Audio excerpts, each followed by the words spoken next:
Hello everyone guys, कैसे हैं आप लोग। उम्मीद करता हूं सब बढ़िया होंगे। सो गाइस, इन्वेस्टर प्राइड के एक ब्रांड न्यू वीडियो में आप लोगों का फिर से स्वागत है। इन गाइस, आज है संडे एंड आपको पता है संडे को मैं क्या करता हूं, मैं करता हूं आप लोगों का पोर्टफोलियो को रिव्यू। इन गाइस, जिसके साथ साथ आप लोगों ने जो क्वेश्चन पूछ रखा होता है उस क्वेश्चन को रिप्लाई करने की कोशिश करता हूं मैं आज के इस वीडियो में। बट गाइस, जिसके साथ साथ मैं आपको ये भी बताने वाला हूं कि साल 2023 में वो कौन कौन सा म्यूचुअल फंड स्कीम है जो कि आपके लिए काफी बेहतर हो सकता है अगर आप प्लान कर रहे हैं एसआईपी इन्वेस्टमेंट का। तो वहीं अगर आप प्लान कर रहे हैं lump sum investment, in that case आपके लिए कौन कौन सा फंड है जो कि बेहतरीन हो सकता है, जिसमें अगर आप इन्वेस्ट करेंगे तो लंबे समय में आपका जो प्रॉफिट हो काफी सही तरीके से बन सकता है, आपका जो कॉर्पस है काफी अच्छे तरीके से मैक्सिमाइज हो सकता है गाइस। तो बने रहेगा थ्रू द वीडियो गाइस। आज का जो वीडियो है काफी ज्यादा यूजफुल होने वाला है आप सभी के लिए and at the same time guys काफी ज्यादा इंपॉर्टेंट भी होने वाला है। वहीं गाइस, अगर आप चाहते हैं कि मैं आपका भी म्यूचुअल फंड पोर्टफोलियो को रिव्यू करूं तो अपना mutual fund portfolio comment section में मेंशन कर सकते हैं। एंड गाइस, अगर आपको जानना है कि भाई साल 2022 में कौन कौन सा फंड है जो कि वर्स्ट परफॉर्मिंग फंड रहा है या फिर वो कौन कौन सा फंड है जो कि सबसे बेस्ट परफॉर्मेंस दिया हुआ है, तो इन दोनों टॉपिक पे मैंने अलग अलग वीडियो बना रखा है। तो दोनों वीडियो का लिंक आपको डिस्क्रिप्शन में मिल जाएगा या फिर मिल जाएगा एंड स्क्रीन पे, तो जाके उस वीडियो को भी देख लीजिएगा, काफी ज्यादा यूजफुल हो सकता है आप सभी के लिए। तो चलिए स्टार्ट करते हैं आज का video. But guys, video start करने से पहले फटाफट कर दीजिए वीडियो को लाइक एंड चैनल अभी तक आपने सब्सक्राइब नहीं किया हुआ है देन प्लीज सब्सक्राइब कीजिए चैनल को, साथ के साथ नोटिफिकेशन बिल ऑन करके ऑल पे क्लिक कर लीजिएगा ताकि जब भी इस चैनल पे वीडियो लेके आऊंगा सारे वीडियो का नोटिफिकेशन आपको मिलता रहेगा। वहीं गाइस, अगर आप इंटरेस्टेड है डायरेक्ट स्टॉक इन्वेस्टिंग में तो इसके लिए मैंने अलग से चैनल बना रखा है, तो उस चैनल का लिंक आपको डिस्क्रिप्शन में मिल जाएगा, तो जाइए फटाफट उस चैनल को सब्सक्राइब कर लीजिएगा। गाइस, बता दूं कि इस चैनल पे मैंने अभी तक एक भी वीडियो अपलोड नहीं किया हुआ है। मैं इंतजार कर रहा हूं कि जिस दिन 100 सब्सक्राइबर हो जाएगा उस चैनल पे उसी दिन मैं पहला वीडियो अपलोड कर दूंगा। तो जाइए फटाफट आप लोग चैनल को सब्सक्राइब कर लीजिए एंड नोटिफिकेशन बिल ऑन करके ऑल पे क्लिक कर लीजिएगा ताकि जब भी पहला वीडियो लेके आऊंगा उस वीडियो का नोटिफिकेशन आपको जरूर मिलेगा गाइस। तो चलिए गाइस, बात कर लेते हैं सबसे पहला म्यूचुअल फंड पोर्टफोलियो का। तो गाइस, ये रही सारी पोर्टफोलियो रिव्यू का। तो यहाँ पे सबसे पहला पोर्टफोलियो जो मैंने पिक किया हुआ है वो है आपका सहाना शेट्टी का, और इनके पास जो पहला फंड है गाइस वो है आपका Canara Robeco small cap fund. Second fund है वो है ICICI flexi cap fund. Third है आपका quant value fund. Fourth fund इनके पास वो है quant infra fund. Fifth fund इनके पास है वो है आपका ICICI Nasdaq index 100 fund. Next fund की बात करूं गाइस तो वो है आपका एचडीएफसी डिविडेंड यील्ड फंड। इसके बाद देखें तो इनके पास जो फंड है गाइस वो है आपका एचडीएफसी निफ्टी 50 इंडेक्स फंड। बात करें गाइस लास्ट फंड का तो वो फंड है इनके पास कोटक मल्टीकैप फंड। तो सहाना अपने मल्टीपल फंड्स में इन्वेस्ट कर रखा है। तो बात करें सबसे पहला फंड का Canara Robeco small cap fund का, तो ये फंड काफी सही है, तो इसमें आप इन्वेस्ट करके चल सकते हैं या फिर आपका इन्वेस्टमेंट है तो इसको कंटिन्यू करके चल सकते हैं। बात करें सेकंड फंड का आईसीआईसीआई फ्लेक्सी कैप फंड का, तो ये फंड देखें तो मेरे हिसाब से उतना अच्छा नहीं है। यहाँ पे मैं आपको दो तीन ऑप्शन दूंगा, आप अपने रिस्क के अकॉर्डिंग उसमें जाके आप स्विच कर सकते हैं। तो पहला ऑप्शन मैं आपको दूंगा पारंपरिक फ्लेक्सी कैप फंड। तो अगर आप एक रिलेटिवली कम रिस्क इन्वेस्टर हैं इन दैट केस आप पारंपरिक फ्लेक्सी कैप फंड के साथ जा सकते हैं। इसके साथ साथ आप एचडीएफसी फ्लेक्सी कैप फंड के साथ भी जा सकते हैं। वहीं अगर आपका रिस्क प्रोफाइल काफी अग्रेसिव नेचर का है इन दैट केस आप क्वांट फ्लेक्सी कैप फंड के साथ भी जा सकते हैं। बट ध्यान रहे क्वांट फंड हाउस का एक ही फंड होना चाहिए, आपके पास मल्टीपल फंड नहीं होना चाहिए। इसके पीछे रीजन क्या है कि क्वांट का जो फंड है उसमें मोटा मोटी देखे तो 40 से लेकर 60%, 80-90% के आसपास में भी ओवरलैपिंग आपको मिलेगा। तो आप हमेशा ये इंश्योर करें कि आपके पास क्वांट का एक ही फंड रहे। बात करें नेक्स्ट फंड का तो वो है आपके पास क्वांट वैल्यू फंड का, तो आप यहां से प्योरली एग्जिट कर सकते हैं। इसके बाद देखें तो आपके पास क्वांट इंफ्रा नहीं, ये क्वांट क्वांटामेंटल फंड है। आई डोंट नो ये कैसा फंड है, मुझे इस फंड के बारे में बिल्कुल भी पता नहीं है, तो मैं इसके बारे में रिसर्च करूंगा, उसके बाद ही मैं आपको कमेंट कर पाऊंगा इसके ऊपर। फिर आपने इन्वेस्ट किया हुआ है आईसीआईसीआई नेस्डैक इंडेक्स 100 फंड में। तो सहाना ये फंड बहुत ही नया है, हाल फिलहाल में इस फंड का एनएफओ आया था, तो मैं यहाँ पे आपको यही सजेस्ट करूंगा कि आपको इस फंड से एग्जिट कर जाना चाहिए। और आईसीआईसीआई का एक दूसरा फंड है, उस फंड का नाम है आपका ICICI prudential US blue chip equity fund, तो उस फंड में जाके आप स्विच कर सकते हैं। बात करें नेक्स्ट फंड का तो वो है आपका एचडीएफसी डिविडेंड यील्ड फंड। तो ये फंड देखे तो काफी सही फंड है, अगर आपको रेगुलर इनकम चाहिए इन दैट केस आप बिल्कुल इस फंड के साथ जा सकते हैं। बात करें नेक्स्ट फंड का तो वो है आपके पास एचडीएफसी निफ्टी 50 इंडेक्स फंड। तो ये फंड भी देखे तो काफी अच्छा है, तो आप इस फंड में कंटिन्यू करके चल सकते हैं। लास्टली का जिनके पास जो फंड है वो है आपका कोटक मल्टीकैप फंड। तो सहाना आपको यहाँ से प्योरली एग्जिट कर जाना चाहिए, क्योंकि आपके पास ऑलरेडी एक फ्लेक्सी कैप फंड है, तो आपको अलग से एक मल्टी कैप फंड रखने की जरूरत नहीं है अपने पोर्टफोलियो में। बात करेगा नेक्स्ट पोर्टफोलियो का, तो यहाँ पे सौरभ सिंह है, इन्होंने अपना पोर्टफोलियो पोस्ट किया हुआ है और इनका कहना है you are doing very good job, please review my portfolio, all these are monthly SIP. तो पहला फंड इनके पास है वो है आपका एक्सिस फोकस 25 फंड। तो सौरभ आपको मैं बता दूं कि आपको एक्सिस फोकस 25 फंड से कभी एग्जिट कर जाना चाहिए, क्योंकि ये फंड उतना अच्छा परफॉर्म नहीं कर रहा है। अगर आपको फोकस फंड में जाना चाहिए इन दैट केस आप जा सकते हैं एसबीआई फोकस फंड के साथ। नेक्स्ट फंड इनके पास है वो है डीएसपी फ्लेक्सी कैप फंड। तो ये फंड भी देखे तो उतना अच्छा नहीं है, तो आप इधर स्विच कर सकते हैं पारंपरिक फ्लेक्सी कैप फंड में या फिर एचडीएफसी फ्लेक्सी कैप फंड में। नेक्स्ट फंड आपने जो ले रखा है वो है आपका HDFC dividend yield regular growth fund. तो ये फंड वैसे देखे तो काफी सही है जिसको रेगुलर इनकम चाहिए, लेकिन आपने एक गलती किया है यहाँ पे कि आपने रेगुलर फंड फंड को चूज किया हुआ है तो आपको यहाँ पे तुरंत ही अपना एसआईपी स्टॉप कर देना चाहिए और इसी का जो डायरेक्ट स्कीम है उसके साथ आपको जाना चाहिए। सिमिलर केस है आपका कोटक इमर्जिंग इक्विटी फंड के साथ। तो ये फंड भी देखें तो मिड कैप में काफी सही फंड है, लेकिन आपने रेगुलर प्लान को चूज किया हुआ है ना कि डायरेक्ट प्लान को। तो मैं आपको सजेस्ट करूंगा कि यहाँ भी आप रेगुलर प्लान से एग्जिट करके जिसका जो डायरेक्ट प्लान है उसमें जाके आप स्विच कर सकते हैं। बात करेंगे नेक्स्ट फंड का, तो इनके पास है Nippon flexi cap fund.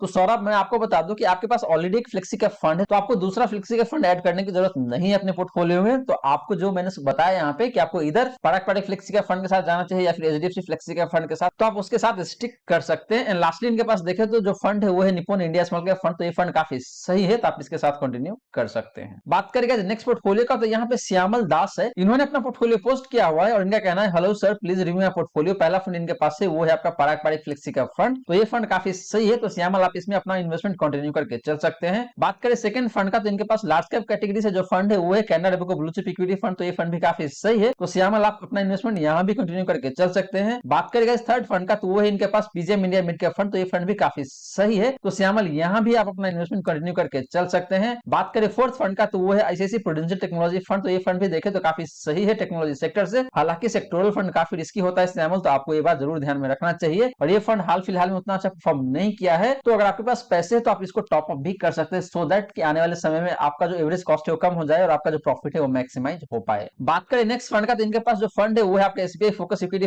Fund. तो श्यामल आपको मैं बता दूं कि आपका जो लार्ज कैप फंड होता है और जो फोकस फंड होता है उसमें काफी ज्यादा आपको ओवरलैपिंग मिलेगा। तो मैं आपको यहाँ पे यही सजेस्ट करूंगा कि आपको फोकस फंड से एग्जिट कर जाना चाहिए, क्योंकि आपके पास ऑलरेडी एक large cap active mutual fund है। एंड लास्टली इनके पास एक है जो है स्मॉल कैप फंड, और उस फंड का नाम है एसबीआई स्मॉल कैप फंड। तो ये फंड काफी सही है, तो श्यामल आप इसमें अपना इन्वेस्टमेंट कंटिन्यू करके चल सकते हैं। बात करेंगे नेक्स्ट पोर्टफोलियो का, तो यहाँ पे कुलदीप गांधी है, इन्होंने अपना पोर्टफोलियो पोस्ट किया हुआ है और इनका कहना है sir please review my portfolio. इनके पास जो पहला फंड है वो है क्वांट टैक्स सेवर फंड जिसमें 2000 पर मंथ का एसआईपी है। फिर इनके पास मीरे एसेट टैक्स सेवर फंड जिसमें 1000 पर मंथ का एसआईपी है। फिर इनके पास एक क्वांट इंफ्रा फंड जिसमें 1000 पर मंथ का एसआईपी है। इसके बाद देखें तो इनके पास टेक्नोलॉजी सेक्टर का जो फंड है वो है आपका आईसीआईसी प्रूडेंशियल टेक्नोलॉजी फंड जिसमें 500 पर मंथ का एसआईपी है। फिर Nippon India small cap fund जिसमें 500 पर मंथ का एसआईपी है। फिर इनके पास क्वांट स्मॉल कैप फंड जिसमें 1000 पर मंथ का एसआईपी है। एंड लास्टली इनके पास जो फंड है वो है आपका PGM India mid cap fund जिसमें 1000 पर मंथ का एसआईपी है। तो कुलदीप यहाँ पे आपने एक ही कैटेगरी के मल्टीपल फंड में इन्वेस्ट किया हुआ है जो कि बिल्कुल भी जरूरत नहीं है। तो पहला जो कैटेगरी है वो है आपका टैक्स शेयर फंड जहां पे आपने 2 फंड लिया हुआ है। तो मैं यहाँ पे आपको सजेस्ट करूंगा कि आपको एक ही फंड के साथ जाना चाहिए। वो हो सकता है आपका इधर क्वांट टैक्स प्लान या फिर मीरे एसेट टैक्स शेयर फंड। दोनों फंड काफी सही है, हालांकि जो क्वांट टैक्स शेयर फंड है थोड़ा सा रिस्कियर साइड में है, जो मीरे एसेट टैक्स शेयर फंड है थोड़ा सा कम रिस्कियर साइड में दिखने को मिलता है। बात करें नेक्स्ट फंड का, तो वो है क्वांट इंफ्रा फंड। तो ये फंड काफी सही है, लेकिन आपको मैं बता दूं कि जो क्वांट का मल्टीपल फंड है उसका जो पोर्टफोलियो है ऑलमोस्ट सिमिलर सा ही दिखता है। तो आपको इस बात को जरूर ध्यान में देना चाहिए और इसका जो ओवरलैपिंग है उसको चेक करना चाहिए कि जो क्वांट टैक्स प्लान है आपका जो क्वांट इंफ्रा फंड है इसका ओवरलैपिंग कितना है। अगर 10% से ज्यादा ओवरलैपिंग है इन दैट केस आपको मैं सजेस्ट करूंगा कि आपको एक ही फंड रखना चाहिए, दूसरा फंड आपको नहीं रखना चाहिए अपने पोर्टफोलियो में। नेक्स्ट फंड आपने ले रखा है वो है आपका आईसीआईसी प्रूडेंशियल टेक्नोलॉजी फंड। तो ये फंड काफी सही है, तो इसमें आप अपना इन्वेस्टमेंट कंटिन्यू करके चल सकते हैं। बात करें अगला कैटेगरी का, तो वहां पे आपने 2 फंड ले रखा है, पहला है Nippon India small cap fund and दूसरा है आपका क्वांट स्मॉल कैप फंड। तो यहाँ भी मैं आपको सजेस्ट करूंगा कि आपको एक ही फंड के साथ कंटिन्यू करना चाहिए और मैं दोनों ही फंड सजेस्ट नहीं करूंगा आपको। यहाँ भी मैं आपको सजेस्ट करूंगा एक तीसरा फंड ऐड करने का, और वो हो सकता है आपका Canara Robeco small cap fund guys. And lastly mid cap category से जो फंड आपने ले रखा है उस फंड का नाम है PGM India mid cap fund. तो ये फंड काफी सही है,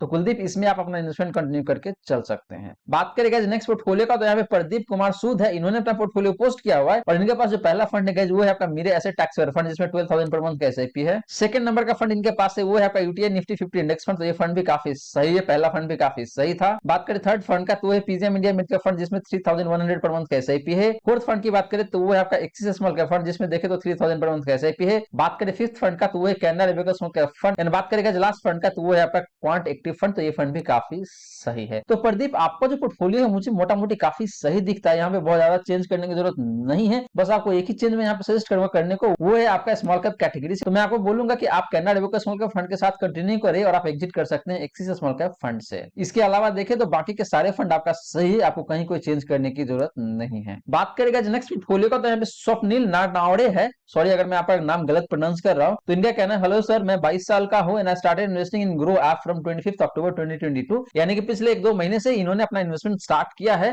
तो पहला फंड इनके पास है गाइस वो है आपका यूटीआई निफ्टी 50 इंडेक्स फंड। तो ये फंड काफी सही है। वैसे सेकंड फंड की बात करें तो वो है आपका PGM India flexi cap fund. तो ये फंड भी काफी सही है। बात करें थर्ड फंड का, तो वो है आपका एक्सिस मिड कैप फंड। तो ये फंड भी देखे तो वैसे काफी सही है, लेकिन पिछले 3 साल में इस फंड ने उतना अच्छा परफॉर्म नहीं किया है। तो स्वप्निल आपको मैं सजेस्ट करूंगा कि आप एक्सिस मिड कैप फंड से एग्जिट कर जाए और आप इधर स्विच कर सकते हैं एसबीआई मिड कैप मैग्नो फंड में, वो ज्यादा बेटर रहेगा आपके लिए। एंड बात करें लास्ट फंड का, तो तो वो आपका एक्सिस स्मॉल कैप फंड, तो ये फंड काफी सही है। तो स्वप्निल इसमें आप अपना इन्वेस्टमेंट कंटिन्यू करके चल सकते हैं। बात करेंगे नेक्स्ट पोर्टफोलियो का, तो यहाँ पे अजय बासफोरे है, इन्होंने अपना पोर्टफोलियो पोस्ट किया हुआ है, रादर इन्होंने अपना क्वेश्चन पूछा हुआ है और इनका कहना है कि मैं एक न्यू इन्वेस्टर हूँ सर, प्लीज मुझे 3000 का एसआईपी बताए, यानी कि इनको एसआईपी इन्वेस्ट करना है, तो इनके लिए एक पोर्टफोलियो में बना के दूं कि कौन कौन सा फंड होगा इनके पोर्टफोलियो में जो कि बेस्ट रहेगा इनके लिए। इनका एज है अभी 31 ईयर का और इनको अगले 25 साल के लिए इन्वेस्ट करना है, तो कौन कौन सा फंड होगा जो कि इनके लिए बेहतरीन हो सकता है यहाँ पे। तो अजय मैं ये अज्यूम करके चल रहा हूँ कि आपका जो रिस्क प्रोफाइल है कहीं ना कहीं मॉडरेटली हाई टाइप में होगा, बहुत रिस्की नहीं होंगे आप और बहुत कम रिस्क भी आप नहीं लेना चाहते होंगे, कहीं ना कहीं मॉडरेटली हाई रिस्क इन्वेस्टर हो सकते हैं आप। तो उस हिसाब से मैं आपको सजेस्ट कर रहा हूँ portfolio.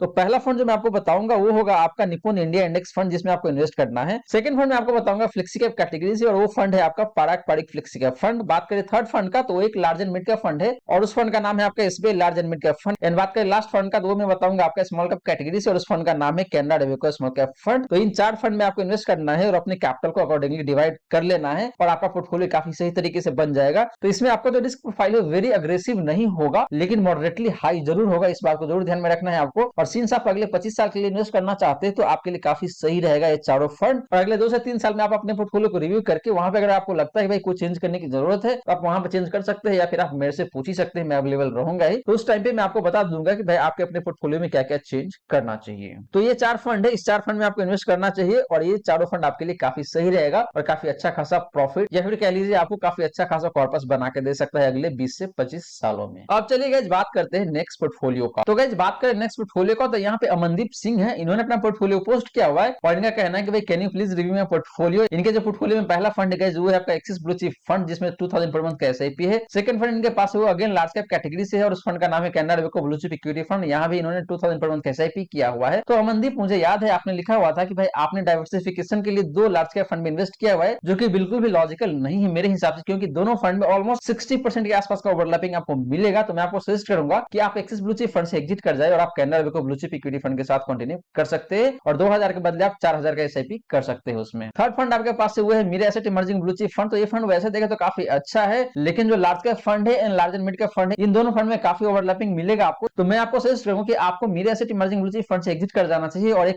Pure mid cap fund है उसमें इन्वेस्ट करना चाहिए। फोर्थ फंड आपने ले रखा है वो है पाराक पारिक फ्लेक्सी कैप फंड। तो ये फंड काफी सही है, तो इसमें आप अपना इन्वेस्टमेंट कंटिन्यू करके चल सकते हैं। बात करें पांचवा एंड छठा फंड का, तो वो है Nippon India small cap fund and Canara डेविको स्मॉल कैप फंड। तो यहाँ भी मैं आपको सजेस्ट करूंगा कि आप Nippon India small cap fund से एग्जिट कर जाए और आप बने रह सकते हैं कैनरा डेविको स्मॉल कैप फंड के साथ। सेकंड लास्ट फंड आपके पास जो है वो है आपका यूटीआई निफ्टी 50 इंडेक्स फंड। तो ये फंड वैसे काफी सही है, लेकिन आपने ऑलरेडी एक large cap active mutual fund में इन्वेस्ट किया हुआ है, तो आपको अलग से लार्ज कैप इंडेक्स फंड लेने की जरूरत नहीं है। दोनों में से आपको किसी एक फंड के साथ जाना चाहिए, वो ज्यादा बेटर रहेगा। तो आपको या तो लार्ज कैप एक्टिव फंड से एग्जिट कर देना चाहिए या फिर आपका जो लार्ज कैप इंडेक्स फंड है वहां से एग्जिट करना चाहिए। एक ही लार्ज कैप कैटेगरी के फंड रखना चाहिए आपके अपने पोर्टफोलियो में। लास्ट फंड आपने जो अपने पोर्टफोलियो में रखा हुआ है वो है आपका PGM India global equity fund. तो ये फंड वैसे देखो तो मुझे ठीक ठाक नहीं लगता है, इसका रिटर्न ही उतना अच्छा नहीं है। यहाँ पे मैं आपको सजेस्ट करूंगा कि आप जा सकते हैं ICICI prudential US blue chip equity fund के साथ, वो ज्यादा बेटर ऑप्शन दिख रहा है मुझे। बात करेगा नेक्स्ट पोर्टफोलियो का, तो यहाँ पे प्रकाश राणा है, इन्होंने अपना पोर्टफोलियो पोस्ट किया हुआ है और इनके पास जो पहला फंड है वो है आपका PGM India mid cap fund, फिर है इनके पास एक्सिस फ्लेक्सी कैप फंड, फिर है इनके पास एक्सिस स्मॉल कैप फंड, फिर है SBI large and mid cap fund, फिर है HDFC index fund, last fund इनके पास है वो है आपका क्वांट टैक्स प्लान। तो प्रकाश आपका जो पोर्टफोलियो मुझे काफी सही दिख रहा है, कुछ चेंजेस आपको यहाँ पे जरूर करना पड़ेगा। पहला है आपका एक्सिस फ्लेक्सी कैप फंड, तो यहाँ से आपको एग्जिट करके आपको इधर जाना चाहिए पाराक पारिक फ्लेक्सी कैप फंड के साथ या फिर एचडीएफसी फ्लेक्सी कैप फंड के साथ। एक्सिस स्मॉल कैप फंड काफी सही फंड है, तो इसमें आप बने रह सकते हैं। SBI large and mid cap fund की बात करें तो ये फंड भी काफी सही है, तो इसमें भी आप बने रह सकते हैं। बात करें एचडीएफसी इंडेक्स फंड का, तो ये फंड भी काफी सही है, तो इसमें भी आप बने रह सकते हैं। लास्टली आपने टैक्स सेवर फंड ले रखा है वो है आपका क्वांट टैक्स प्लान, तो ये फंड भी काफी सही है, हालांकि थोड़ा सा रिस्क साइड में जरूर है। अगर आप कम रिस्क लेना चाहते हैं दैट केस आप स्विच कर सकते हैं Mirae asset tax saver fund के साथ। बात करेगा नेक्स्ट पोर्टफोलियो का, तो यहाँ पे इच्छा मित्तल है,